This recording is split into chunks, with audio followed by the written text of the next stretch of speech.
tu as tes lunettes. Ah, merci. Voilà un vrai professionnel. Paul, déjà, dites-nous un peu comment on se sent au départ de son premier Dauphiné avec un gros plateau.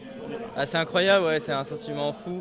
Euh, Au début de la saison, c'était pas espéré de venir ici, c'était une possibilité, mais c'était quand même pas forcément le plan principal. Donc voilà, c'est super, je suis super content d'être ici. Et du coup, avec quelle ambition? Pour l'instant, prendre de l'expérience et puis on verra au fil de la course. Qu'est-ce qui a fait finalement, enfin, qu'est-ce que vous pensez qui a fait que vous êtes ici? Je pense que c'est mes résultats du début de saison, le fait que tout se passe encore mieux que ce qui était prévu. Et voilà, après, il y a toujours cette possibilité, mais le fait d'être ici, c'est fou. Ouais. Et quand on voit le parcours de ce Dauphiné, où vous pensez que ça vous convient le mieux? Je dirais que la fin de semaine prochaine sera là où je me sentirai le mieux, je pense. Et après, peut-être le chrono aussi. Et après, on verra comment ça se passe. Et avant ça, on reste au calme? Ou... Dans tous les cas, ce sera jamais calme, je pense. Mais on verra, on fera comme on pourra.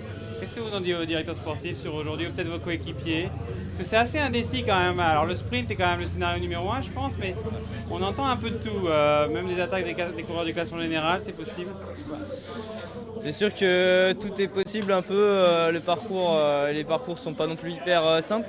Mais après, je pense qu'on verra. On assistera sûrement à un sprint quand même aujourd'hui et on verra ce qui se passera. En tout cas, il faudra être vigilant quand même.